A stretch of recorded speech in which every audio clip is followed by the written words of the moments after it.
गांधीवाद का उदय।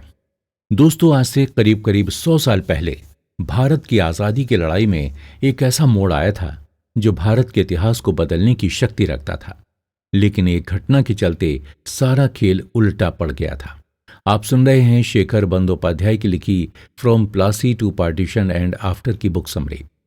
दोस्तों, आज हम गांधी जी द्वारा किए गए अलग अलग आंदोलनों की चर्चा करेंगे और साथ ही साथ हम गांधी जी की सफलताओं और विफलताओं की भी चर्चा करेंगे। 20वीं सदी की शुरुआत केवल भारत ही नहीं बल्कि पूरे विश्व के लिए चिंताजनक समय था।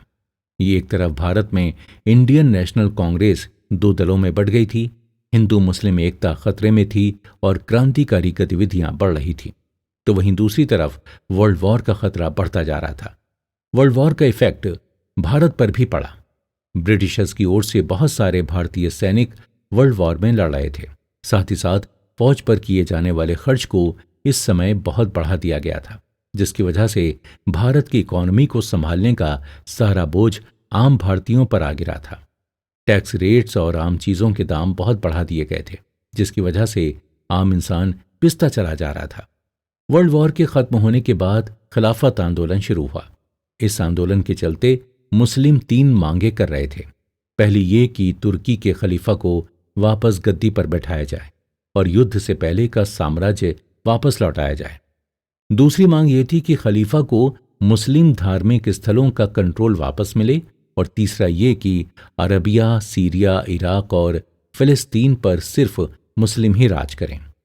इसी समय भारत में रॉलेट एक्ट लाया गया, जिसके तहत ब्रिटिश हुकूमत किसी को भी बिना वारंट के अरेस्ट कर सकती थी और बिना कोर्ट में मुकदमा किए 2 साल तक जेल में डाल सकती थी। इसी कानून के तहत डॉक्टर सैफुद्दीन किचलू और डॉक्टर सत्यपाल को अरेस्ट किया गया था। इसके खिलाफ अमृतसर के जलियांवाला बाग में 13 अप्रैल 1919 को कुछ लोग शांतिपूर्ण तरीके से प्रदर्शन कर रहे थे। वहां पर छोटे बच्चे, औरतें, बुजुर्ग और नौजवान काफी भारी मात्रा में मौजूद थे। उसी समय जनरल ओडायर अपने सिपाहियों के साथ वहां पर आया। सारे बाहर जाने वाले रास्ते बंद किए और मासूम लोगों पर गोलियां चलाने का ऑर्डर दिया। वहां पर मौजूद लोगों को हिलने तक का भी मौका नहीं मिल पाया था। ब्रिटिशर्स की माने तो उस दिन 380 के करीब लोगों की मौतें हुई, लेकिन बहुत से अन्य रिकॉर्ड्स ये कहते हैं कि उस दिन मरने वालों की संख्या 1000 से ऊपर थी। यह हत्याकांड ब्रिटिश हुकूमत का भारतवासियों के प्रति सख्त रवैये को दिखाता है। आज भी इसके बारे में सोचकर रूह कांप जाती है। आज भी जलियांवाला बाग की दीवारों पर उस समय की गोलियों के निशान मौजूद हैं। जलियांवाला बाग हत्याकांड ने पूरे भारत को हिलाकर रख दिया था। रविंद्रनाथ टैगोर ने इसलिए इस समय अपनी नाइटहुड की पदवी त्याग दी थी। गांधी जी ने भी इस हिंसक घटना के चलते अपनी केसरे हिंद की पदवी त्याग दी थी। रॉलेट एक्ट और जलियांवाला बाग हत्याकांड से लोगों में बहुत गुस्सा था।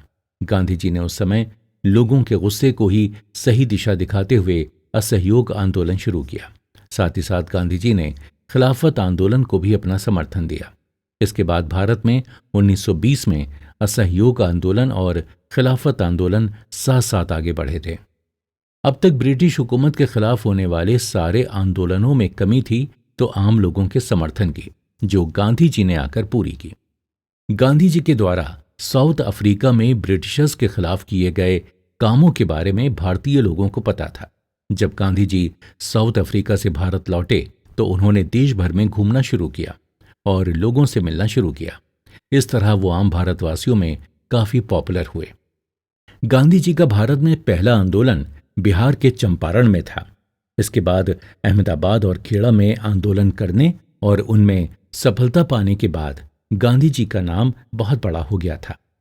रॉलेट एक्ट के खिलाफ जलियांवाला बाग हत्याकांड के बाद गांधी जी को इंडियन नेशनल कांग्रेस, मुस्लिम लीग और आम जनता सबका समर्थन मिला था। असहयोग आंदोलन गांधी जी अहिंसा और सच्चाई की राह पर चलकर आगे बढ़ाना चाहते थे।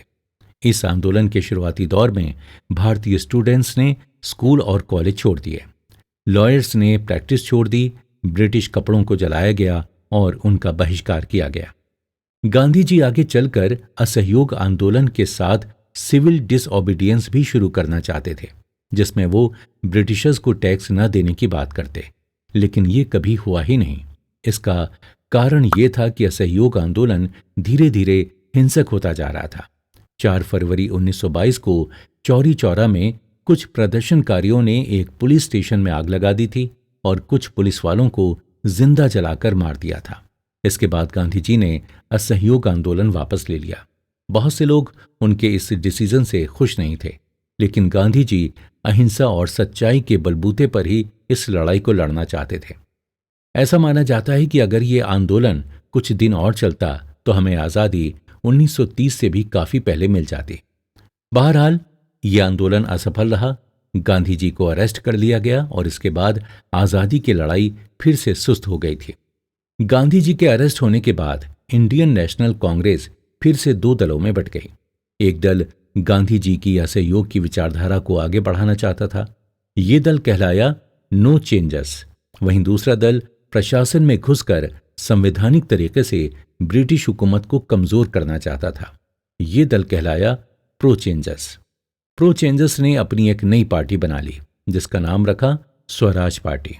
इसमें सीआर दास, मोतीलाल नेहरू जैसे नेता थे, लेकिन ये पार्टी कुछ खास नहीं कर पाई और 1930 आते आते ये वापस इंडियन नेशनल कांग्रेस में जा मिली। गांधी जी 1924 में जेल से बाहर आए और फिर उन्होंने देश भर में अपनी अहिंसा और सच्चाई की विचारधारा को फैलाना शुरू किया। साथ ही साथ उन्होंने आम लोगों की सेवा करना भी शुरू की। आम लोगों से मिलकर उनका समर्थन गांधी जी को मिलता रहा और 1930 में उन्होंने फिर से एक आंदोलन करने का डिसीजन लिया। इंडियन नेशनल कांग्रेस ने भी 26 जनवरी 1930 को स्वतंत्रता दिवस मनाया और साफ साफ ब्रिटिशर्स को भारत छोड़ने को कह दिया।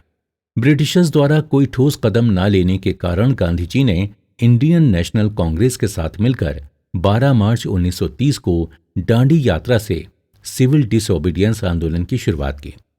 इस आंदोलन के चलते ब्रिटिश हुकूमत को किसी भी तरह का टैक्स देने से इनकार किया गया था। गांधी जी ने साबरमती आश्रम में डांडी की तरफ चलना शुरू किया। डांडी, जो कि गुजरात में समंदर के पास पड़ता है, वहां पहुंचकर गांधी जी ने नमक बनाया और ब्रिटिश हुकूमत को ये बताने की कोशिश की कि उनका समय अब भारत में खत्म हो चुका है। उनके द्वारा किए जाने वाले अत्याचारों को अब आम भारतीय नहीं सहेंगे। यह आंदोलन भारत के अलग अलग राज्यों में भी बड़े जोर शोर से चलाया गया था। तमिलनाडु, मलाबार, पेशावर के साथ साथ ये आंदोलन नागालैंड और मणिपुर जैसे राज्यों तक भी फैल गया। इसी दौरान इंग्लैंड में राउंड टेबल कॉन्फ्रेंस का आयोजन भी किया गया था, लेकिन उसमें गांधी जी और इंडियन नेशनल कांग्रेस ने भाग नहीं लिया।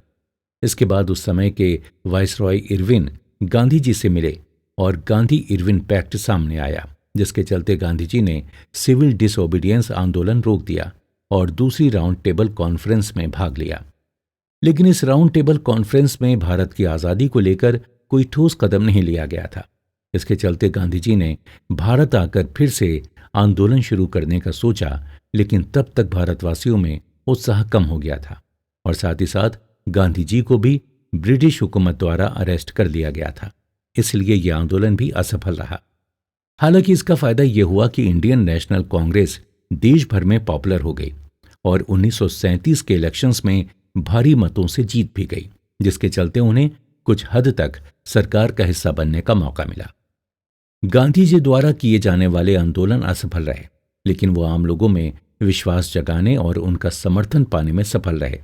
वो भारत की आज़ादी की लड़ाई में आम लोगों को शामिल करने में भी सफल रहे थे, जिसमें इंडियन नेशनल कांग्रेस के पहले के नेता नाकामयाब रहे थे।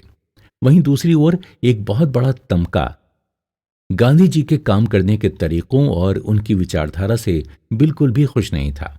भारत में उस समय अलग अलग विचारधाराएं पनप रही थीं।